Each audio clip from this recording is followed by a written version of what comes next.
Bismillahirrahmanirrahim. Assalamualaikum warahmatullahi wabarakatuh. Alhamdulillah yu'til hikmata man yasha. Allahumma salli wa sallim wa barik ala sayyidina Muhammadin afdhalir rusuli wal anbiya wa ala alihi wa ashabihi alladzina balagu fil fadli dzurwatal ulya, amma ba'du. Semoga Allah yang maha kuasa dengan segala kekuasaannya, yang maha hidup dengan menghidupkan hati Bapak Ibu hadirin semuanya, mudah-mudahan Ramadan yang kita lalui ini di 1444 Hijriah ini adalah Ramadan milik kita, Ramadan yang lebih baik daripada Ramadan yang lalu. Karenanya sekecil apapun amal ibadah di Ramadan tahun ini diterima oleh Allah, dan sebesar apapun dosa-dosa kita diampuni oleh Allah Subhanahu wa ta'ala. Bapak Ibu hadirin yang dirahmati Allah, alhamdulillah kita sudah berada di puasa hari yang pinten Pak? Artinya Ramadan masih lama, tinggal lama. Apa maknanya? Maknanya ketika Ramadan masih lama, puasa masih lama itu tidak kemudian kita lengah, tidak kemudian kita masih lama kok, tidak, tapi justru harus semakin progres. Karena Ramadan itu milik kita, Ramadan itu ibadah yang sangat spesial, maka tidak kemudian kita anggap remeh. Bapak Ibu yang dirahmati Allah, Al-Baqarah surat kedua di ayat 183 mempertegas lagi, mohon izin Bapak Ibu. Di ayat itu, ya ayyuhalladzina amanu kutiba alaikumusiyam kama kutiba alal ladzina min qablikum la'allakum tattaqun. Menarik Bapak Ibu, bahwa ternyata puasa itu adalah panggilan. Kita lakukan puasa itu karena puasa panggilan. Apa buktinya? Buktinya kita dipanggil dengan huruf ya nida, ya ayyuhalladzina amanu. Artinya yang dipanggil untuk puasa itu adalah mereka yang beriman. Karena panggilan iman, maka responnya adalah respon iman kita, bukan jabatan, bukan status sosial, bukan ras golongan apalagi organisasi kita, enggak. Karena yang dipanggil adalah orang-orang yang beriman, maka yang puasa, yang terpanggil adalah kekuatan iman. Panggilannya pakai iman, maka responnya adalah dengan iman kepada Allah.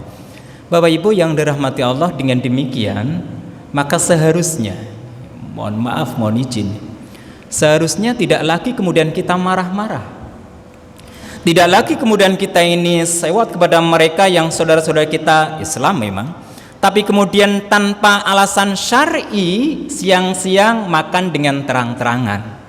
Berarti respon Allah, panggilan Allah tidak direspon dengan iman. Maka kewajiban kita adalah mendoakan, bukan kemudian malah menghantam, apalagi menghajar. Tidak. Bapak Ibu yang dirahmati Allah, maka Ramadan karena itu panggilan yang harus kita respon dengan kekuatan iman pula itu, maka ketemu dengan namanya kualitas iman kita, kualitas takwa kita. Karena puasa itu endingnya adalah la'allakum tattaqun, mudah-mudahan semoga Allah kemudian memberikan kekuatan kepada kita sehingga kita purna Ramadan adalah orang-orang yang minal muttaqin, yang benar-benar takwa. Keran Ramadan dengan segala pahala sudah dibuka. Artinya kita ini berkualitas atau tidak hari-hari Ramadan yang kita lalui. Karena boleh jadi ada puasa yang kita lakukan tapi hilang nilai pahalanya. Kita dapatnya hanya ju' wal atos, hanya lapar dan dahaga. Sebagaimana yang disindir oleh Rasul, kam min shaimin.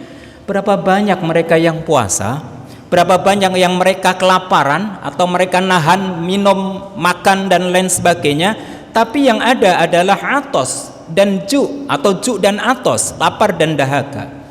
Karena ada segala sesuatu yang harusnya dipuasakan tapi tidak dilakukan. Karena itu Bapak Ibu, ada beberapa hal yang harus kita refresh lagi, yang harus kita cas lagi, dan harus kita hati-hati lagi kemudian kita praktekkan. Satu adalah kaitannya dengan lisan. Ketika kita puasa, lisan tidak terjaga, maka pahala puasa akan berkurang. Secara fikih mungkin diterima oleh Allah karena dengan syarat rukunnya sudah terpenuhi, tapi dari kualitas pahala kita di Allah tidak ada. Apa lisan yang kemudian punya potensi melakukan salah hilaf dosa itu? Yang pertama al-kidbu atau bohong, dusta. Orang yang suka dusta, orang yang bohong, kemudian apalagi disengaja, maka sungguh puasa kita akan berkurang pahalanya. Puasa kita tidak berharga di hadapan Allah. Maka orang-orang yang puasa memang, tapi dia melakukan kebohongan, apalagi dengan sengaja dusta, maka puasanya akan sia-sia. Dua, kaitannya dengan lisan. Menghilangkan atau mengurangi pahala puasa kita adalah orang-orang yang ghibah. Ghibah itu ngerasani. Ghibah itu dosanya besar, bahkan lebih besar daripada zina. Berarti mendingan jangan. Ghibah yang sangat sederhana itu malah justru dosanya lebih besar, Bapak Ibu yang dirahmati Allah. Karena yang dirasani adalah orang yang tidak kelihatan, orang yang tidak ada di hadapan kita.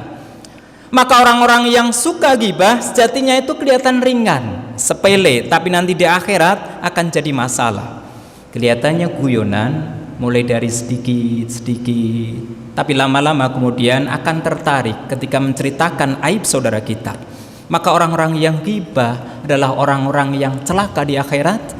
Kelihatannya main-main, tapi akan jadi serius urusannya di akhirat. Abu Hasan Al-Basri pernah satu kesempatan, ketika beliau itu dilapori sama muridnya, wahai guru, di ujung sana ada beberapa orang yang sedang menggibah, yang sedang rasani panjenengan guru. Respon apa yang dilakukan oleh Hasan Al-Basri? Maka Abu Hasan Al-Basri segera keluar dari rumah langsung ke pasar. Bukan mengambil atau membeli parang, bukan mengambil senjata, tapi beliau beli. Bahasa kita parsel lah Pak, bahasa kita sembako. Dibawa sendiri oleh beliau dan sampailah kepada orang yang sedang asyik ghibah. Biasa Bapak Ibu, ketika kita sedang menyebut seseorang, tiba-tiba orang yang disebut ada di depan kita, pasti salah tingkah. Begitulah orang-orang yang sedang ghibah saat itu, mereka kaget. Kekagetannya itu kemudian direspon oleh Abu Hasan Al-Basri, "Ndak usah kaget, ndak usah takut, saya justru terima kasih. Tolong terimalah rasa terima kasihku ini dengan parsel dan sebagainya dibagi dengan rata." Mereka kemudian bertanya, "Wahai guru, kenapa? Kami yang salah, kami yang sadar sedang menceritakan kekuranganmu, tapi malah justru mendapatkan hadiah." Kata Abu Hasan, "Saya ketika engkau ghibahi, alhamdulillah dosa-dosa saya terkurangi. Karena itu sebagai rasa terima kasih, maka saya berikan ini dan terimalah dengan baik." Jadi kalau Bapak Ibu ingin dosanya dikurangi, carilah orang-orang yang sedang ghibah. Ya. Sedang ghibah, lah kita tidak usah kemudian marah. Alhamdulillah. Lazimnya tentu kita akan klarifikasi. Jadi lisan kita dari ghibah, dusta. Kemudian namimah atau adu domba.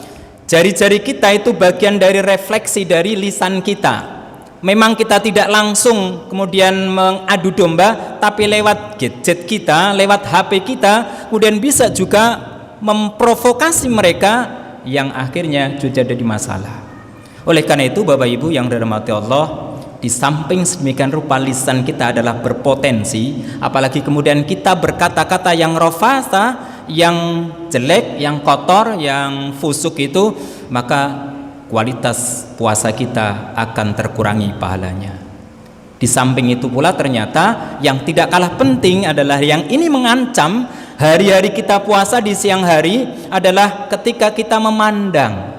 Jika pandangan kita itu kemudian mendapatkan atau mengandung syahwat alias syahwat, maka itu juga akan mempengaruhi kualitas pahala Ramadan kita.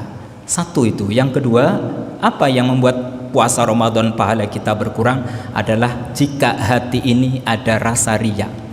puasa kita ada rasa pamer, puasa kita ada rasa riya, maka itu akan pula membuat ibadah puasa kita akan jadi masalah. Oleh karena itu Bapak Ibu yang dirahmati Allah, kita memang akan diuji sedemikian rupa di hati kita dengan rasa pamer itu, dengan mungkin caranya sederhana. Setan itu menggoda kita. Ketika kita pakai bikin status, mungkin dengan kalimat alhamdulillah sudah tahajud. Tapi lama-lama jika kemudian kita tidak niatkan ikhlas semata-mata karena Allah, untuk syariat, untuk syiarnya agama ini, maka hati-hati status yang kita lakukan. Oleh karena itu Bapak Ibu yang dirahmati Allah, Ramadan masih panjang. Kualitas ibadah Ramadan kita adalah kualitas yang nanti di hadapan Allah kita akan tuai pahalanya. Maka marilah kita hati-hati, jaga lisan kita, jaga hati kita dan seluruh anggota tubuh kita, sekaligus kita puasakan seluruhnya, karena yang akan berkualitas di hadapan Allah adalah seluruh hati, pikiran dan semuanya yang Allah berikan fasilitas ini kita puasakan, kita jaga sedemikian rupa sehingga kelak kita menjadi orang yang mulia di sisi Allah dan terhormat di tengah-tengah masyarakat. Mudah-mudahan Allah bimbing hati dan lisan kita sekaligus pikiran kita sehingga kita rampungkan Ramadan ini dengan la'allakum tattaqun. Mudah-mudahan puasa yang kita lakukan mengorbitkan semua insan yang hadir ini menjadi orang-orang yang haqqa tuqatih, yang benar-benar bertakwa, yang sifat takwanya bukan temporal tapi takwanya yang istiqomah sampai lepas Ramadan. Demikian, mohon maaf tidak bermaksud menggurui apalagi menasihati. Assalamualaikum warahmatullahi wabarakatuh. Waalaikumsalam warahmatullahi wabarakatuh.